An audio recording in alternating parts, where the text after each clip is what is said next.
رب اشرح لي صدري ويسر لي أمري واحلل عقدة من لساني يفقه قولي سبحانك لا علم لنا إلا ما علمتنا إنك أنت العليم الحكيم سبحانك لا فهم لنا إلا ما فهمتنا إنك أنت الجواد الكريم أما بعد. Sidang hadirin wal hadirat jamaah salat subuh yang dimuliakan oleh Allah Subhanahu wa taala. Pertama, ingin saya ingatkan, mari sama-sama kita meningkatkan ketakwaan kepada Allah Subhanahu wa taala, terlebih di masa pandemi Covid ini, karena yang sebenarnya dia itu adalah pemahaman yang harus ada dalam benak dan fikiran kita. Dengan ada COVID-19 ini, maka harus semakin kuat tertancap dalam hati dan fikiran kita bahwa kematian itu sangat dekat. Kematian itu sangat dekat. Dan siapapun kita pasti akan mati. Hanya saja bagaimana caranya, kapan waktunya, itu yang kita tidak ketahui. Maka di antara persiapan kita dalam menghadapi pandemi ini adalah dengan memperbanyak zikir. Dan ada zikir-zikir yang diajarkan oleh Rasulullah sallallahu alaihi wasallam bisa menjadi tameng bagi kita sepanjang hari selama kita melakukan zikir tersebut.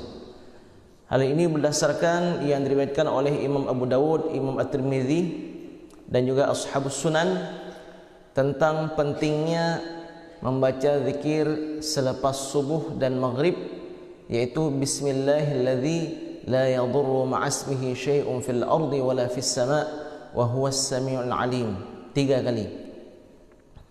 Aban bin Utsman, seorang tabi'in, meriwayatkan dari Utsman bin Affan, seorang sahabat. Utsman bin Affan mendengar langsung dari Rasulullah sallallahu alaihi wasallam bahwa siapa yang membaca zikir tersebut 3 kali selepas subuh, maka dia akan terlindung dari berbagai mara bahaya dan segala yang mengejutkan dirinya sepanjang hari. Kalau dia baca di petang hari selepas salat maghrib, maka dia akan terlindung dari mara bahaya dan dari musibah, wabah dan seterusnya sampai besok pagi. Namun pada suatu hari, Aban bin Utsman, tabi'in yang meriwayatkan hadis ini, tertimpa penyakit falij, lumpuh. Mungkin bahasa kita stroke, tiba-tiba stroke. Jadi yang mendengarkan hadis dari Aban bin Utsman datang melihat Aban bin Utsman. Aban bin Utsman faham ini. Orang datang melihat dia begitu mempelototi. Aban bin Utsman mengatakan, kenapa kamu melihat saya demikian? Apa karena saya pernah menyampaikan hadis itu ya? Demi Allah, aku tidak berdusta atas nama Utsman.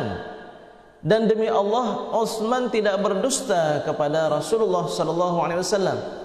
Hanya saja hari yang aku ditimpa penyakit itu, aku dalam kondisi marah sehingga lupa membaca zikir tersebut. Allah berkehendak ingin menurunkan takdirnya kepada diriku. Jadi oleh karena itu, Bapak Ibu sekalian, mari sama-sama kita memperbanyak zikir ini 3 kali saja selepas subuh dan 3 kali selepas maghrib. InsyaAllah Allah akan memberikan perlindungan kepada kita. Oleh sebagian ulama, mereka mengatakan ini zikir anti corona, ya. Ini zikir anti corona. Baik, Bapak Ibu sekalian, dimuliakan oleh Allah Subhanahu wa taala, itu adalah di antaranya. Adapun topik yang akan kita bahas pada subuh yang berbahagia ini adalah tentang kelanjutan dari masalah akidah, yaitu tentang hadis jariyah, hadis seorang budak wanita. Yaitu secara umum begini, ada seorang sahabat, ada yang mengatakan namanya Muawiyah bin Al-Hakam As-Sulami, ada juga mengatakan namanya lain. Muawiyah bin Al-Hakam As-Sulami ini baru masuk dalam Islam, menanyakan beberapa perkara kepada Nabi SAW dan juga memberikan sebuah informasi, ya Rasulullah, saya pernah kehilangan seekor kambing. Yang kambing itu dijaga oleh budak perempuan saya. Ada seekor kambing dimakan oleh serigala. Marah saya sehingga saya tampar dia. Aku sangat menyesal ya Rasulullah. Rasulullah SAW menjelaskan tentang bahayanya menyiksa atau menyakiti budak, baik budak laki-laki maupun budak perempuan. Padahal itu milik kita, apalagi pembantu di rumah, ya. Sehingga dia mengatakan, ya Rasulullah, saya ingin memerdekakan dirinya ya Rasulullah. Saya ingin memerdekakan budak itu. Rasulullah SAW sabda, datangkan dia. Lalu datang budak perempuan tersebut. Rasulullah SAW bertanya, ingin menguji keimanannya, apakah budak ini seorang yang mukminah atau tidak. Dalam satu riwayat inilah yang banyak dipegang oleh orang Salafi atau oleh orang Wahabi, yaitu Aina Allah, di mana Allah? Sang budak mengatakan fis sama, di langit. Rasulullah SAW berbisik kepada Muawiyah bin Al-Hakam As-Sulami, wahai Muawiyah, merdekakan dia. Dia seorang budak yang beriman kepada Allah Subhanahu wa taala. Lalu dimerdekakan. Jadi yang menjadi pertanyaan, apakah benar hadis ini, riwayat ini? Apakah layak Allah Subhanahu wa taala kita katakan di mana? Karena pertanyaan di mana itu menunjukkan tempatnya ada di mana. Di mana ayahmu? Ayah saya sedang di pasar. Berarti ayah dia itu sedang berada di lingkungan pasar. Menanyakan di mana tempat. Apakah Allah Subhanahu wa taala boleh kita katakan bertempat di mana? Lalu bagaimana dengan ayat-ayat Allah di Arash, Allah di sini, Allah di situ dan seterusnya? Inilah yang akan kita bahas dalam pertemuan subuh yang berbahagia ini. Bapak Ibu sekalian yang dimuliakan oleh Allah Subhanahu wa taala, seorang ulama yang diakui ketokohannya, keilmuannya, ia bernama Izzuddin bin Abdus Salam, yang dikenal juga dengan Sultanul Ulama, rajanya para ulama. Beliau mengatakan bahwasanya akidah Ahlus Sunnah wal Jamaah itu terhimpun dalam Subhanallah, walhamdulillah, wala ilaha illallah, wallahu akbar. Masya Allah, zikir yang luar biasa ini. Zikir ini berasal dari Nabi Ibrahim. Nabi Muhammad SAW Isra dan Mi'raj, bertemu dengan Nabi Ibrahim. Nabi Ibrahim mengatakan, wahai Muhammad, aqri li ummatika minnis salam. Wahai Muhammad, sampaikan kepada umatmu dariku salam.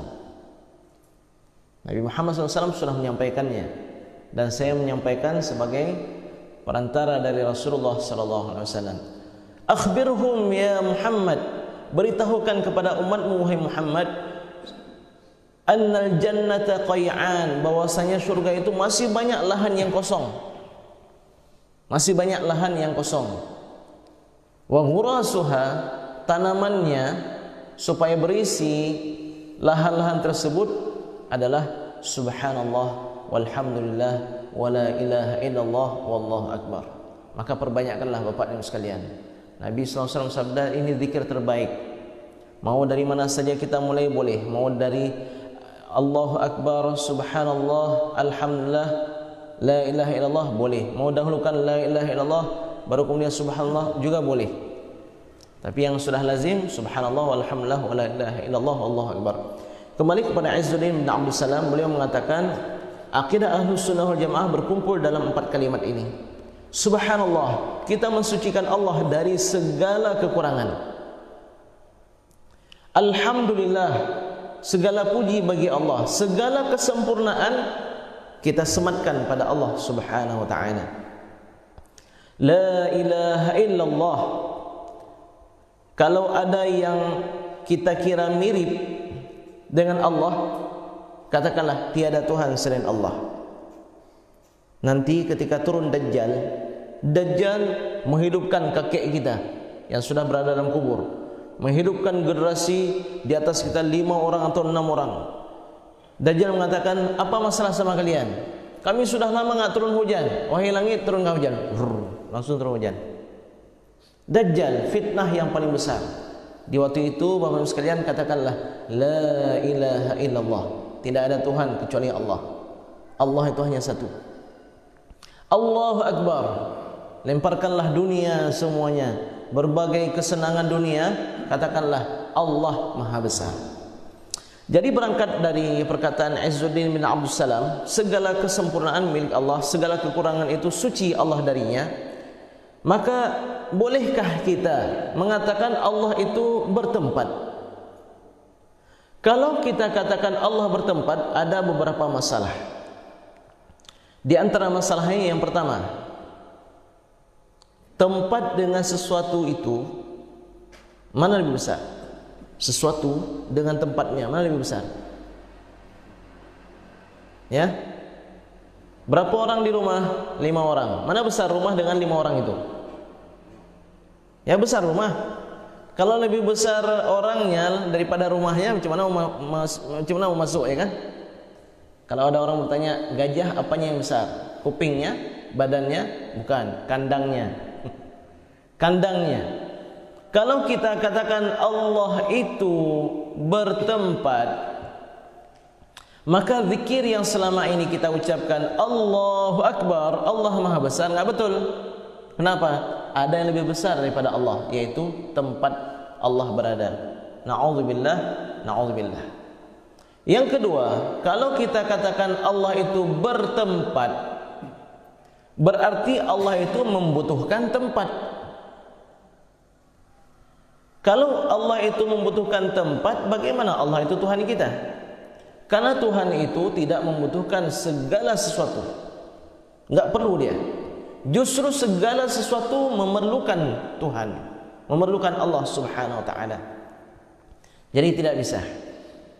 Kemudian pertanyaan yang ketiga, kalau kita katakan Allah bertempat, mana duluan ada?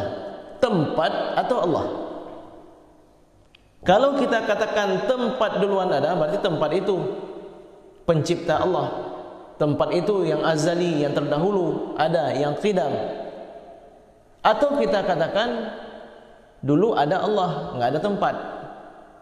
Berarti Allah itu dulu miskin, tidak memiliki apa-apa. Baru kemudian Allah itu punya tempat. Juga na'udzubillah.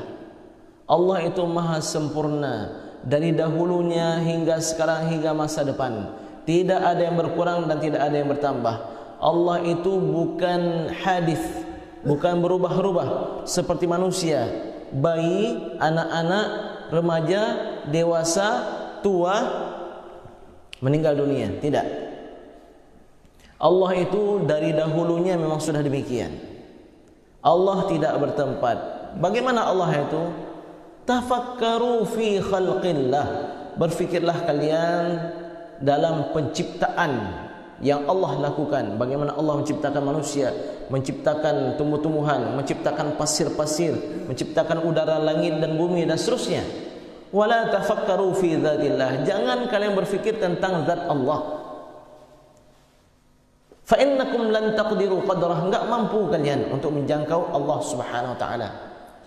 Karena segala sesuatu yang bisa dijangkau dengan akal fikiran, dia itu terbatas, Bapak-Ibu sekalian. Kalau bisa dijangkau dengan akal fikiran, berarti dia itu terbatas. Allah tidak ada batasannya. Apapun yang terlintas dalam fikiran kita, Allah itu bukan demikian.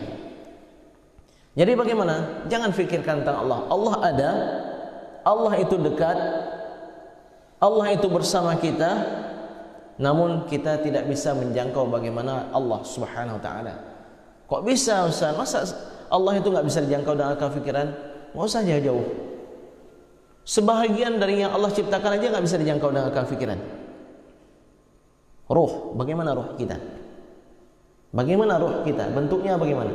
Enggak bisa dijangkau dengan akal fikiran. Kita punya akal, punya. Mana akal kita? Coba tunjukkan akal kita bagaimana. Ketika Nabi SAW menggambarkan malaikat Israfil, malaikat yang paling besar yang Allah ciptakan, sekiranya air yang ada di bumi semuanya, dari sumur, sungai, lautan, samudra ditumpahkan di atas kepala malaikat Israfil, enggak ada setetes pun yang jatuh. Bagaimana besarnya malaikat Israfil? Ini baru sebahagian dari ciptaan Allah Subhanahu wa taala, apalagi sang penciptanya. Namun walau demikian, orang-orang yang beriman pada hari kiamat akan mendapatkan karunia. Wujuhu yawma idzin nadhirah. Wajah-wajah orang beriman di hari itu berseri-seri, bergembira. Ila rabbiha nazirah. Mereka akan memandang Tuhan mereka. Mereka akan memandang Tuhan mereka. Ini karunia dari Allah Subhanahu wa taala. Lilladzina ahsanul husna wa ziyadah. Bagi orang-orang yang buat kebaikan di dunia akan dibalas kebaikan pada hari akhirat, wa ziyadah, dan tambahan. Para ulama mengatakan ziyadah yang dimasukkan di sini adalah diizinkan oleh Allah Subhanahu wa taala melihat zatnya. Bukan seperti orang Mu'tazilah. Orang Mu'tazilah mengatakan Allah enggak bisa dilihat baik di dunia maupun di akhirat. Tidak. Nabi Musa alaihissalam pernah memohon kepada Allah, Rabbi arini anzur ilaik. Ya Allah, izinkan aku supaya bisa melihatmu. Qala lan tarani. Wahai Musa, engkau tidak bisa melihat aku di dunia ini. Walakin anzur ilal jabal. Lihatlah gunung sana itu. Kamu jangan lihat ke arahku, lihat gunung sana. Fa in istaqarra makanahu, kalau gunung itu masih dalam posisinya, fasawfa tarani, engkau akan melihatku. Lihat sana dulu. Ini sayangnya Allah kepada Nabi Musa alaihissalam. Jangan lihat aku langsung, tapi lihatlah gunung itu. Falamma tajalla rabbuhu lil jabali, ketika Allah menyingkap beberapa tabir, beberapa hijab kepada gunung, ja'alahu dakka. Gunung itu meledak, meletus. Wa kharra Musa sa'iqa, dan Musa di waktu itu jatuh tersungkur pingsan. Ini karunia rahmat dari Allah Subhanahu wa taala. Melihat gunung saja Nabi Musa bisa pingsan, apalagi melihat Allah Subhanahu wa taala. Falamma afaqa, ketika Musa sadar, qala tubtu ilaik. Ya Allah, aku bertaubat, enggak akan minta lagi kepadamu ya Allah. Jadi maksudnya bagaimana? Di dunia kita enggak bisa melihat Allah. Kenapa? Karena kapasitas panca indera kita.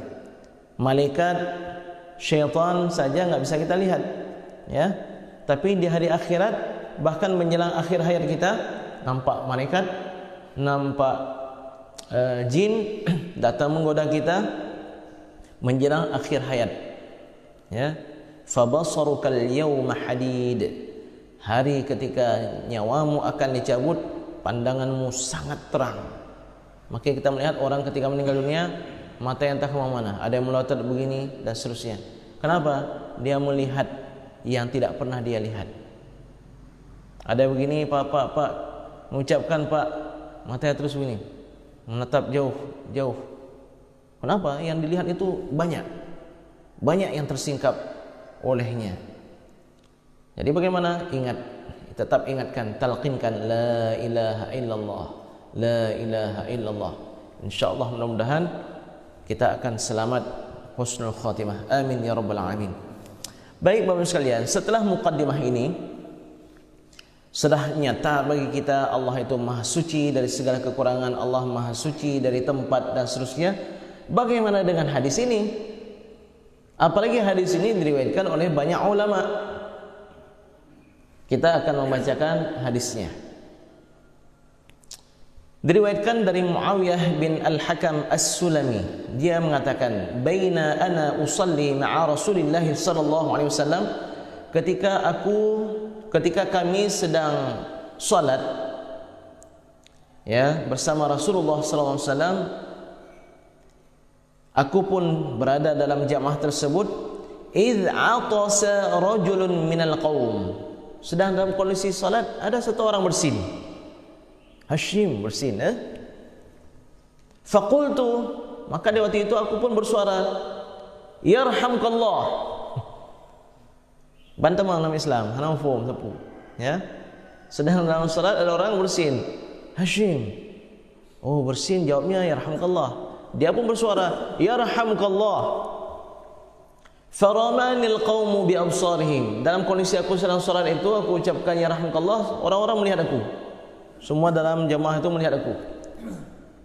Faqultu, maka di waktu itu aku mengatakan, wa thaqala ummayah, aduhai celakanya, kenapa kalian melihat aku dalam salat?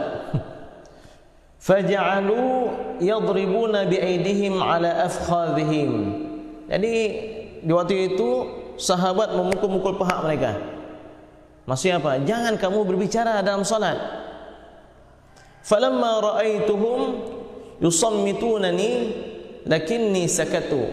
Ketika itu aku melihat sahabat-sahabat buat isyarat, baik kamu su, baik kamu berhabar dengan sembahyang, ya. Ada yang buat isyarat begini, isyarat begitu dan seterusnya. Falamma shalla Rasulullah sallallahu alaihi wasallam fa bi abi huwa wa ummi ma ra'aitu mu'alliman qablahu wala ba'dahu ahsana ta'liman minhu. Selesai salat, sahabat kan marah-marah semua. Ya. Marah-marah semua, nyosonyo urang form tepu. Kok dalam salat mengucapkan ucapan yang seperti itu, membaca yarhamukallah. Salat ini enggak boleh demikian. Jadi marah-marah. Namun dia mengatakan, demi Allah, demi ayah dan ibuku, tidak pernah aku melihat seorang pendidik yang lebih baik dalam mendidiknya daripada Rasulullah sallallahu alaihi wasallam. Beliau tidak menghinaku, tidak memukulku dan juga tidak mencaci makiku. Tapi beliau memanggilku, setelah aku dekat beliau katakan, inna hadhihi as-salah la yasluhu fiha syai'un min kalamin nas. Wahai Muawiyah, ini salat ini enggak boleh kita berbicara, enggak boleh berbicara dengan orang. Innama huwa tasbih, salat ini adalah tasbih, takbir dan qiraatul Quran, membaca Al-Quran. Atau kama qala Rasulullah sallallahu alaihi wasallam, ataupun ya persis seperti yang dikatakan oleh Rasulullah sallallahu alaihi wasallam. Jadi begitu. Qultu, hadis itu berkelanjutan. Dan di waktu itu aku mengatakan, ya Rasulullah, inni hadithu ahdin bijahiliyah. Aku baru saja meninggalkan jahiliyah, masuk ke dalam Islam. Allah memberikan petunjuk bagiku untuk masuk dalam Islam. Ada di antara kami, ya Rasulullah, kaumku itu ada di antara mereka yang suka mendatangi tukang tenun. Tukang tenung, ya, ahli pun istilahnya bahasa artinya orang pintar, ya. Orang punya indera keenam dan seterusnya. Rasulullah SAW bersabda, "Fala ta'tihim." Kamu sudah masuk dalam Islam, jangan kamu datangi mereka. Kemudian dia mengatakan lagi, ya Rasulullah, di antara kami ada orang-orang yang yatatayyarun, suka mengundi nasib dengan burung. Ini bagus enggak hari ini kalau saya pergi ke Pidijaya, ya? Ambil burung, lempar. Terbangnya ke mana? Ke kanan. Oh God, boyak tajak, upijai. Tajak ublang. Tajak buka lampu. Kalau sana dilempar burung tersebut terbang ke kiri, yohana God. Hari yang tidak baik. Ini yang masukkan dengan tatayyur. Qalu ta'irukum ma'akum a'in dzukirtum. Karena dalam surat Yasin yang menasib ta'irukum, ya, mengundi nasib dengan burung. Rasulullah SAW sabda, itu sesuatu yang dapati di hati mereka, jangan sampai itu menghalang kamu untuk melakukan kebaikan. Kemudian dia mengatakan lagi, ya Rasulullah, aku punya budak wanita.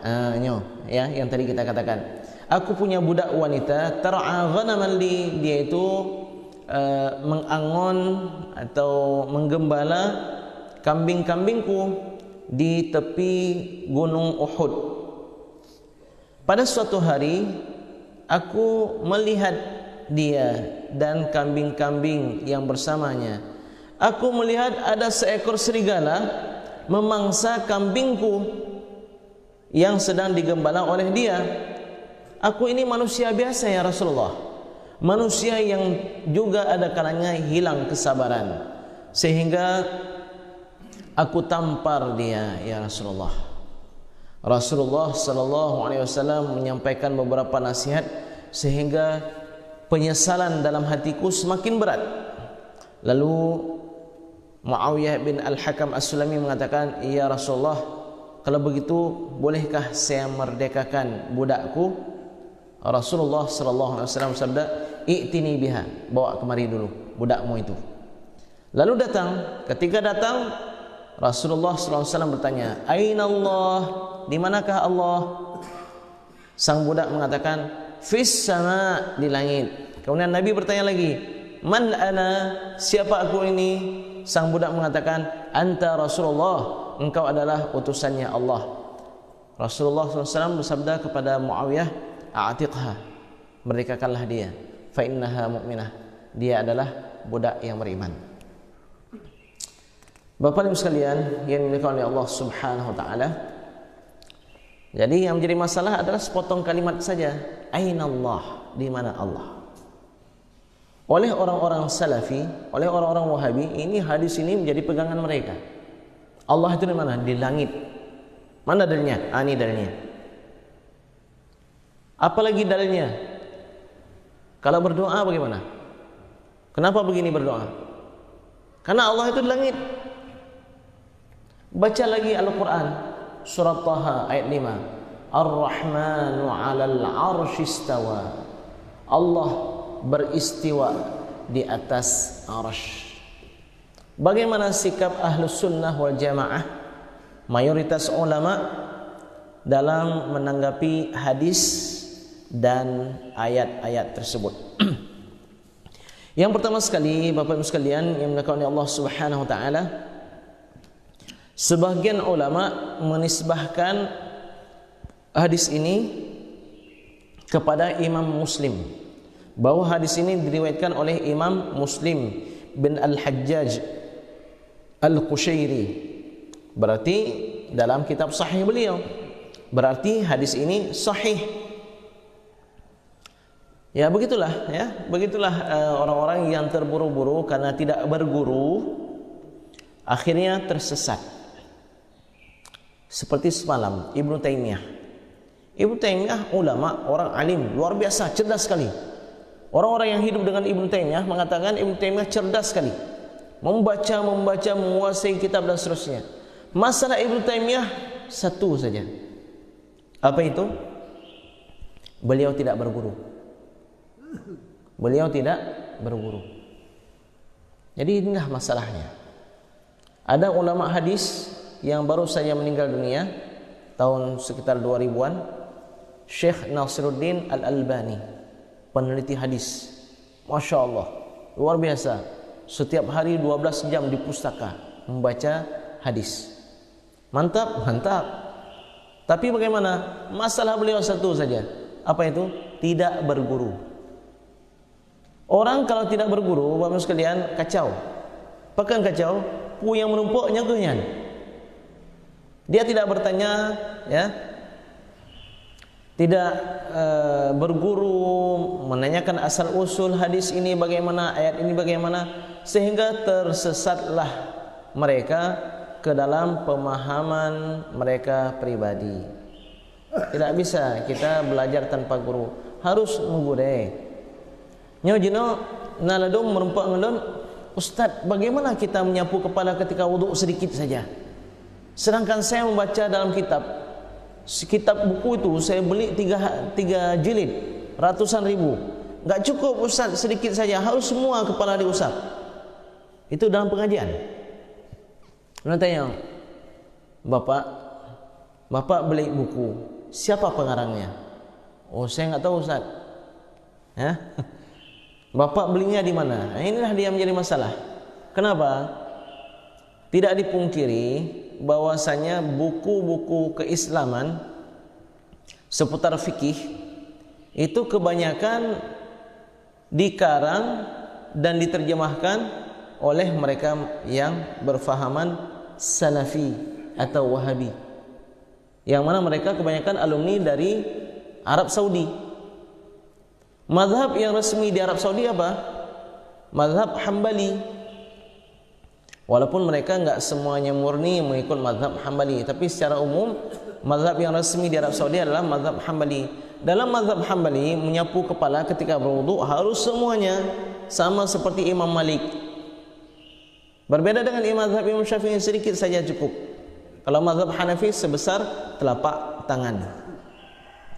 Jadi inilah dia di antara contohnya ketika belajar tanpa berguru. Ilmu itu harus punya sanadnya juga. Drah menggureng so ngan fulan. Pakai menggureng fulan karena gonya gecok dari gureng-gonya lom. Gureng-gonya lom sampai kepada sahabat, sampai kepada Rasulullah sallallahu alaihi wasallam.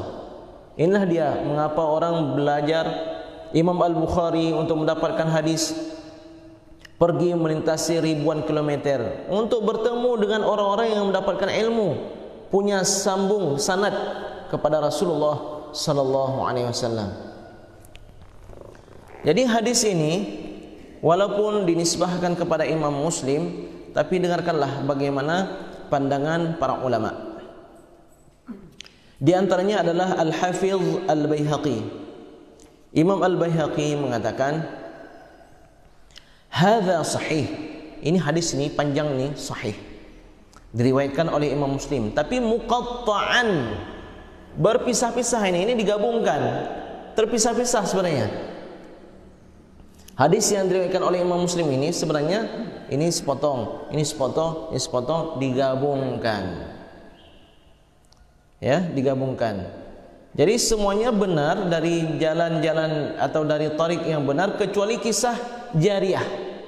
Kecuali kisah sang budak tersebut. Bahkan Imam Muslim dalam kitab yang beliau tulis selanjutnya, beliau hapus. Kenapa? Karena dalam potongan hadis tersebut ada perbedaan riwayat. Ada perbedaan riwayat.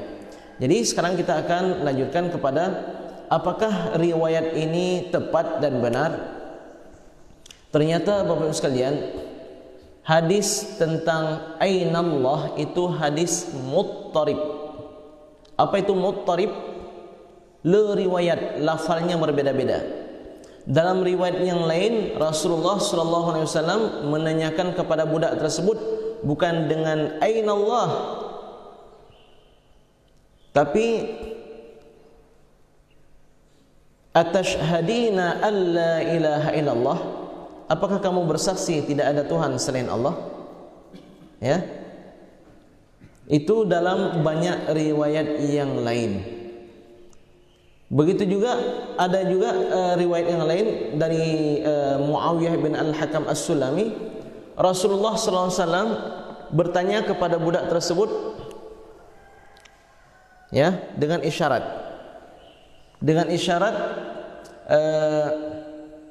yang isyarat tersebut difahami dengan siapakah Tuhanmu? Atau Rasulullah SAW bertanya, man fis sama, dengan isyarat tapi. Ya, berarti kesannya budak ini seorang yang bisu. Nabi Muhammad SAW bertanya, so yang langit, siapa yang di langit? Berarti dengan isyarat begini.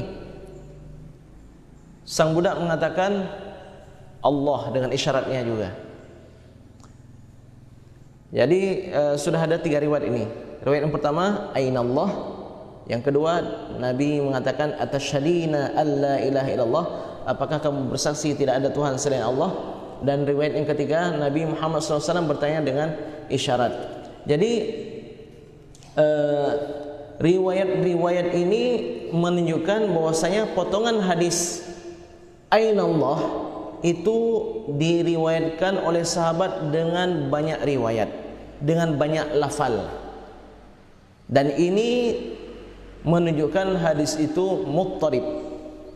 Muttarib artinya lemah. Bahkan lafalnya beda-beda. Maka oleh para ulama, hadis ini tidak bisa dijadikan panduan, tidak bisa dijadikan pegangan tentang Ainallah. Terlebih lagi Muawiyah bin Al-Hakam As-Sulami, dia sendiri mengatakan, saya baru masuk dalam Islam. Jadi bagaimana kita mau menyandarkan akidah kita kepada seorang sahabat yang baru masuk dalam Islam, yang belum tahu lagi bahwa saya dalam salat enggak boleh berbicara? Jadi bagaimana? Ada hadis-hadis yang lain yang diriwayatkan oleh sahabat-sahabat yang lain yang mereka itu mengatakan bukan dengan Ainallah, tapi atashhadina alla ilaha illallah, yaitu misalnya Atha bin Yasar. Atha bin Yasar meriwayatkan ada seorang yang punya budak. Ini berarti riwayat Atha bin Yasar. Begitu juga Ubaidullah bin Abdullah bin Utbah dalam kitab Muwatta, bahwasanya Imam Malik meriwayatkan Rasulullah SAW bertanya kepada budak tersebut dengan atashhadina alla ilaha illallah, ya, apakah engkau bersaksi tidak ada Tuhan selain Allah? Kemudian para ulama juga mengatakan kalau seseorang itu masuk dalam Islam atau Nabi ingin menguji keimanan seseorang, Nabi tidak pernah bertanya di mana Allah. Yang Nabi tanyakan, kamu bersaksi tidak ada Tuhan selain Allah? Jadi bagaimana kita mengambil hadis tersebut lalu kita katakan ini riwayat yang benar? Ya, makanya ketika kita suka yang aneh-aneh, ya, wa man syadza finnar. Siapa yang suka aneh-aneh, dia pun aneh-aneh, akan bersendirian berada di dalam neraka. Rasulullah SAW tidak pernah menanyakan seseorang kalau mau masuk dalam Islam dengan menanyakan di mana Allah, tidak pernah. Bahkan ketika Rasulullah SAW mengutus Mu'adz bin Jabal pergi ke Yaman, wahai Mu'adz, serulah mereka untuk bersaksi tidak ada Tuhan selain Allah. Enggak pernah Nabi memerintahkan sahabat utusan beliau dengan mengatakan, nanti kalau kamu pergi ke sana, beritahukan kepada mereka di mana posisi Allah. Enggak pernah. Sebagaimana akidah kita juga tidak bisa digantungkan dengan hadis ahad. Ada pemahaman di kalangan orang Salafi dan Wahabi, mereka mengatakan Allah itu bentuknya seperti manusia. Kenapa? Karena Nabi Muhammad SAW ketika Isra dan Mi'raj melihat Allah, terlihat oleh Nabi Muhammad Allah itu syabun amrad, pemuda yang tidak berjenggot. Teliti hadisnya lemah, hadisnya palsu. Jadi mengapa kita masalah akidah yang kokoh itu kita sandarkan kepada hadis ahad, hadis yang lemah. Tapi dalam masalah hal haram, nyuna hadis muhan. Kunut ada hadisnya itu dhaif, enggak beramal mereka dengan hadis dhaif misalnya. Padahal hadis tentang kunut sahih, ya. Tentang ini tentang itu hadisnya dhaif, tapi tentang akidah kenapa mereka bina akidah mereka itu di atas hadis yang dhaif? Padahal akidah jauh lebih penting daripada sekedar praktek ibadah. Jadi banyak terjadi kontradiksi dalam metode pemikiran mereka. Makanya kita melihat orang-orang Salafi, orang Wahabi mendatangkan hal-hal yang aneh. Selepas salat enggak boleh zikir, langsung keluar masjid. Kenapa? Karena kalau mau berzikir, mau berdoa di dalam salat. Jangan selepas salat. Di dalam salat kita lebih dekat dengan Allah Subhanahu wa taala. Kenapa selepas salat kita berdoa? Bukankah Rasulullah SAW bersabda, selama kalian masih dalam masjid di tempat duduk salat kalian, malaikat akan mendoakan kalian dengan dua doa. Allahumma ighfir lahu, Allahumma arhamhu. Bapak Ibu sekalian yang sedang berada di masjid meniatkan i'tikaf atau tidak pasang niat i'tikaf, selama kita masih berada di tempat salat kita ini, dari tadi malaikat mendoakan dua doa. Allahumma ighfir lahu, ya Allah ampunlah dia. Allahumma ighfir lahu, terus malaikat mengatakan mendoakan kita. Allahumma arhamhu, yang kedua, ya Allah sayangilah dia. Makanya guru-guru kami selesai pengajian mengatakan qumu maghfurina lakum, berdirilah kalian, sudah selesai pengajian kalian dan kalian telah diampunkan oleh Allah Subhanahu wa taala. Riyadul Jannah, taman surga. Kemudian Bapak Ibu sekalian dimuliakan oleh Allah Subhanahu wa taala, para ulama-ulama hadis seperti Imam Al-Baihaqi mengatakan hadis ini ada masalah pada matannya. Imam Al-Bazzar juga mengatakan ini riwayatnya matan hadisnya diriwayatkan dengan lafaz yang berbeda-beda. Al-Hafiz Ibnu Hajar Al-Asqalani, Ibnu Hajar Al-Asqalani, Ibnu Hajar dalam mazhab Syafi'i ada dua. Yang satu ahli hadis, yaitu Ibnu Hajar Al-Asqalani, pengarang Fathul Bari, pengarang Al-Isabah fi Tamyiz As-Sahabah dan seterusnya. Dan yang kedua ahli fikih, yaitu Ibnu Hajar Al-Haytami, pengarang kitab Tuhfatul Muhtaj, kitab yang mu'tamad dalam fikih Syafi'i. Jadi Ibnu Hajar Al-Asqalani, ahli hadis ini, beliau digelar dengan Amirul Mukminin fil Hadis. Ahli luar biasa, pimpinan kaum mukminin dalam hadis, karena meriwayatkan banyak sekali hadis, mengetahui seluk-beluk hadis. Beliau mengatakan bahwasanya tidak boleh kita meyakini, kita tidak boleh mengiktikadkan aina, di mana posisi Allah Subhanahu wa taala. Kenapa? Hadisnya muttarib.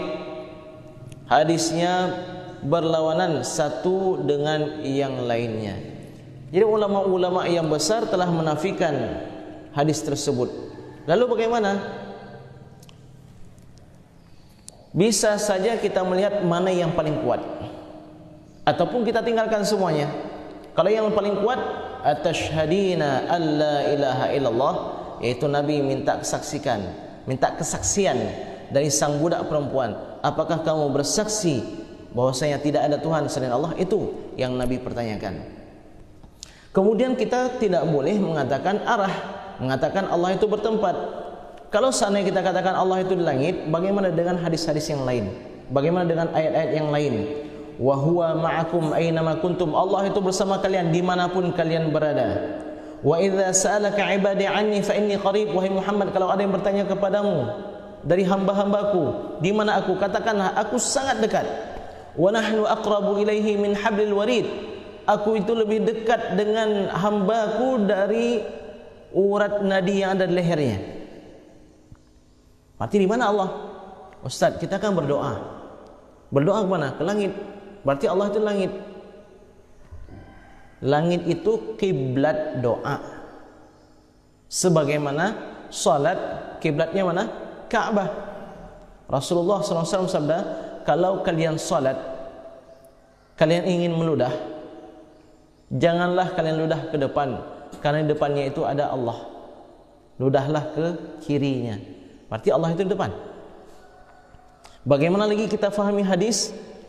Posisi hamba yang paling dekat dengan Tuhannya ketika dia sujud. Berarti Allah itu di bumi, Allah itu di tanah. Ternyata Bapak-Ibu sekalian, enggak bisa kita fahami ayat Al-Quran dan hadis-hadis dengan tekstual seperti itu.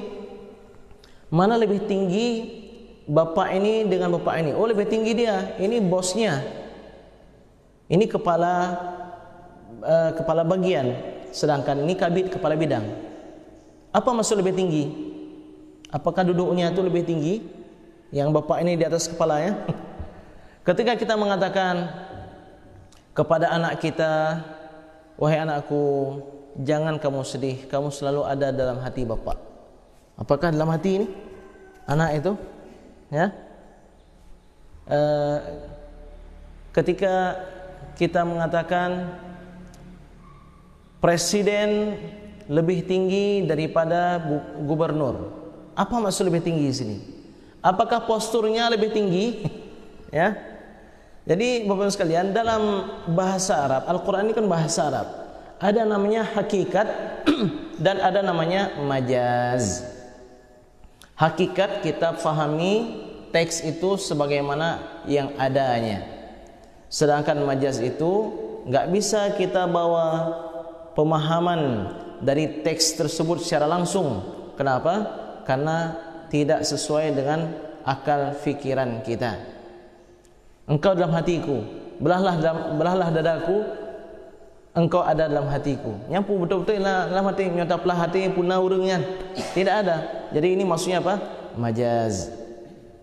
Jadi Bapak-Ibu sekalian yang dimuliakan oleh Allah Subhanahu wa taala, para ulama ketika mendapati ayat Al-Quran ataupun hadis-hadis seperti itu, karena banyak hadis seperti itu, ketika Rasulullah SAW sabda bahwa Allah Subhanahu wa taala berfirman, wahai hambaku, sesungguhnya aku dalam kondisi kelaparan, kenapa engkau tidak mengunjungiku? Kenapa engkau tidak memberikan makan untukku? Wahai hambaku, sesungguhnya aku tidak memiliki pakaian, kenapa engkau tidak berikan pakaian kepadaku? Wahai hambaku, aku sakit, kenapa engkau tidak menjengukku? Ya Allah, bagaimana kami bisa menjengukmu? Bagaimana kami bisa memberikan makanan dan memberikan pakaian? Ternyata Allah Subhanahu wa taala menjelaskan, sesungguhnya hambaku si fulan sakit. Sekiranya engkau jenguk dia, engkau akan mendapati aku ada di sisinya. Sesungguhnya hambaku itu ada yang lapar. Sekiranya engkau mengunjungi dia, engkau memberikan makan untuknya, engkau akan mendapati aku di sisinya. Sesungguhnya ada di antara hambaku yang tidak memiliki pakaian. Sekiranya engkau memberikan pakaian untuknya, niscaya engkau akan mendapati diriku bersamanya. Jadi Bapak Ibu sekalian, kembali lagi kita tegaskan bahwasanya Allah itu berbeda dengan makhluk. Laisa kamitslihi syai', tidak ada yang serupa dengan Allah. Walam yakul lahu kufuwan ahad, tidak ada yang sekufu, yang sebanding dengan Allah. Jadi para ulama dalam menanggapi ayat-ayat tersebut ada 3 versi. Mereka mengatakan ini ada 3 kemungkinan. Kemungkinan pertama, kita ambil ayat Al-Quran dan hadis secara tekstual, ya, secara tekstual. Berarti akan terjadi paradok yang mengatakan Allah di arasy, yang mengatakan Allah itu ada di langit dan di bumi, yang mengatakan Allah itu di dalam tubuh kita lebih dekat daripada urat leher, ya, terjadi kontradiksi. Bagaimana? Ya, ada cara, ya, kita lihat paling kuat. Kalau paling kuat, ya, hadis dan ayat yang lebih banyak justru yang mengatakan Allah itu di bumi, Allah bersama kita, dan ini tidak mungkin. Ataupun kita kumpulkan semuanya sehingga kita katakan Allah ada di langit dan ada di bumi. Berarti Allah itu ada di mana-mana. Ada di tempat maksiat, ada di WC, tempat-tempat kotor, dan ini pun tidak layak kita sematkan kepada Allah Subhanahu wa taala. Sehingga kita menempuh jalan mensucikan Allah Subhanahu wa taala dari tempat. Rasulullah sallallahu alaihi wasallam bersabda, "Kana Allah wa la syai'a ghairah." Adalah Allah dan tidak ada segala sesuatu selain Allah. Keberadaan Allah dahulu dengan sekarang adalah sama. Maka kita tidak bisa menisbahkan Allah bertempat. Karena bertempat itu berarti Allah itu jisim, Allah itu memiliki tubuh. Jadi maknanya adalah derajat. Allah itu maha tinggi. Ar-Rahmanu 'alal 'arsy istawa. Istawa, menduduki, duduk. Menguasai, memiliki. Dari sekian banyak makna, kenapa kita ambil makna yang bertentangan dengan dalil-dalil yang lain? Kalau seandainya kita katakan Allah itu duduk di atas arasy, ini kan bertentangan dengan dalil-dalil yang lain. Sedangkan kita punya makna yang lain, yaitu Allah menguasai arasy. Kenapa Allah menyebutkan Allah menguasai arasy? Arasy adalah makhluk yang terbesar yang Allah ciptakan. Perumpamaan bumi dengan langit, pertama, seperti tangan kita buat melingkar begini, ya, letakkan di padang pasir yang luas. Ini bumi, sini adalah langit yang pertama. Langit yang pertama dibandingkan dengan langit kedua begitu juga. Ini langit pertama, padang pasir yang luas itu adalah langit yang kedua. Langit ketiga begitu juga sampai langit ketujuh. Perumpamaan langit ketujuh dengan kursi Allah begitu juga. Dan perumpamaan kursi Allah dengan arasy juga demikian. Makhluk yang terbesar yang Allah ciptakan adalah arasy. Jadi ketika Allah Subhanahu wa taala berfirman Ar-Rahmanu 'alal 'arsy istawa, Allah ingin menunjukkan Allah adalah pencipta dan penguasa makhluknya yang paling hebat itu. Arasy yang sudah sedemikian luar biasa ternyata milik dan dikuasai oleh Allah Subhanahu wa taala. Ali bin Abi Thalib ditanyakan, untuk apa Allah menciptakan arasy? Ali menjawab, untuk menunjukkan kemahakuasaannya dan kebesaran dalam kekuasaannya. Bukan untuk menunjukkan Allah itu bertempat di situ. Karena nanti akan menimbulkan pertanyaan, mana duluan arasy dengan Allah?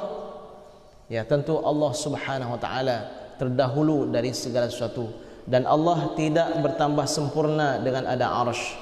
Karena Allah tidak membutuhkan segala sesuatu, justru segala sesuatu itu membutuhkan Allah Subhanahu wa taala.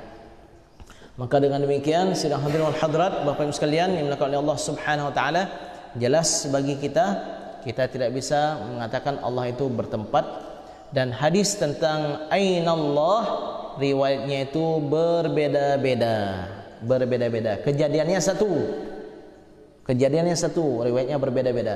Mengapa kita ambil riwayat yang mengatakan ainallah, sedangkan Rasulullah SAW tidak pernah menguji keimanan seseorang dengan mempertanyakan di mana Allah?